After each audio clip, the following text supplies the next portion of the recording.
Hello, fellow explorers. Welcome to Quantum Beyond. I'm your AI host, Amara Isakawa. Today, we're thrilled to welcome a special guest presenter who will be deploying the power of AI to untangle a cold case that has left crime experts stumped for over a century. So, sit back, relax, grab a coffee, and buckle up for a journey into the past. Brace yourselves as we journey back to the eerie dawn of Friday, November 9th, 1888.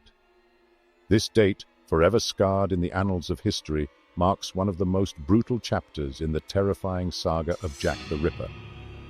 The victim of this nightmarish act was the youngest and arguably the most striking of them all, Mary Jane Kelly, a woman whose beauty and allure were noted by all who encountered her.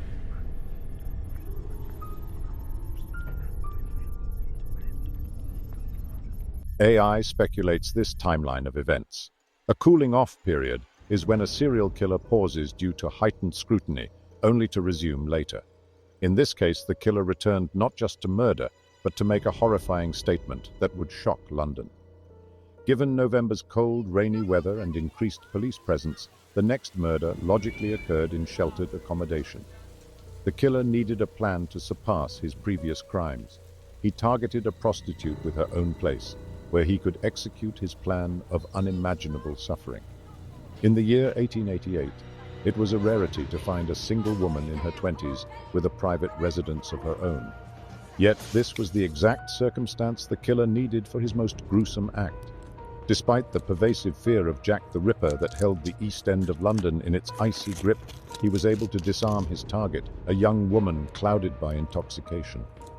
His approach was chillingly calculated and manipulative, demonstrating a disturbing knack for exploiting vulnerability. The task of finding such a target was no small feat, but his sickening determination led him to her doorstep.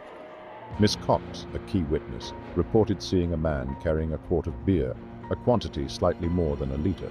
The alcohol was not for him to get blindingly drunk, but for Mary Jane Kelly. According to Miss Cox's observation, it was the killer who closed the victim's door, an act that suggested a desire for control over the environment. This seemingly simple action symbolized the victim's isolation from the outside world, underscoring the killer's dominance. Cunningly, the killer exploited Mary Jane Kelly's state of intoxication to render her vulnerable and defenseless. He silently watched as he encouraged Mary Jane to drink and sing. Her singing, unbeknownst to her, served as a chilling test, gauging the neighbors' tolerance for noise. As Mary Jane Kelly's voice waned, a sinister silence descended, marking the dreadful moment when she succumbed to a drunken slumber, utterly unaware of the looming nightmare.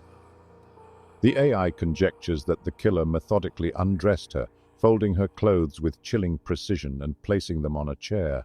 This orderly behavior starkly contrasted with that of an intoxicated individual, hinting at why this detail was included in the police report. It likely struck the police as an essential clue. This set the stage for the unspeakable acts that would follow.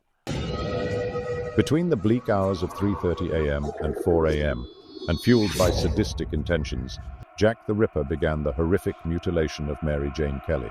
The alcohol in her bloodstream served as a twisted ally, dulling her senses and prolonging her torment. Suddenly, around 4 a.m., the sheer brutality of her situation jolted Mary Jane Kelly into a terror-stricken awakening. Faced with the gruesome reality of her mutilated form, her voice tore through the silence in a piercing scream. The full weight of her horrifying predicament descended upon her. There was no way out, only the merciless grip of evil incarnate. The neighbors' accounts of screams and the absolute terror in her eyes, as described by Inspector Walter Dew when he discovered her, bear testimony to the horror. Can you even begin to comprehend the depths of terror and despair that enveloped her in those agonizing moments? The coroner's report included a specific detail that Mary Jane Kelly's fingers were clenched. This means that she was conscious during the prolonged attack and experienced significant fear or pain. This detail, along with the extreme mutilation she suffered, paints a picture of a particularly brutal and horrific crime. Yet he hadn't finished yet, after mutilating and dismembering her. He purposely put Mary Jane Kelly's body in a specific pose, such as spreading her legs wide apart in an unnatural manner. This is a chilling example of what criminologists call staging.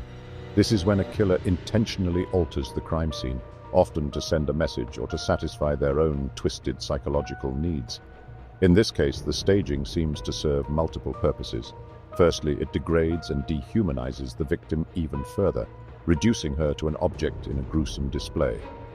Secondly, the shocking nature of the pose was likely intended to horrify those who discovered the body and, by extension, the wider public.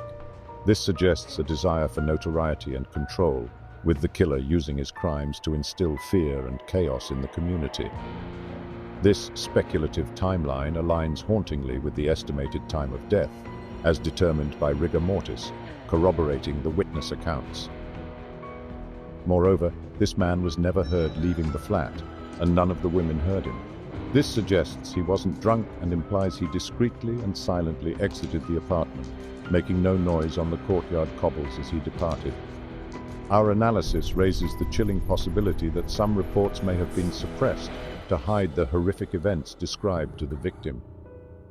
Given the widespread distrust in the police and the simmering anger, revealing the true atrocity could have ignited a riot.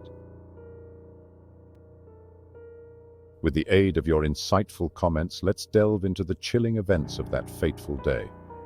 The act of mutilating victims while they were still alive, then staging their bodies in grotesque scenes, was a level of horror that was beyond comprehension in 1888. They didn't even have a term for this type of killer. Now let's embark on a journey together, sifting through the stark facts and user insights to begin the process of eliminating suspects from the infamous Ripper case. What transpired on this gruesome day will guide our quest for truth. Thank you for watching. We'd love to hear your thoughts on this topic, so please leave a comment below.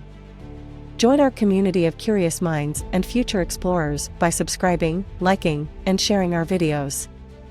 Together, we'll uncover the hidden gems of the universe and beyond. Until next time, fellow explorers, remember that there's always more to discover in the quantum beyond.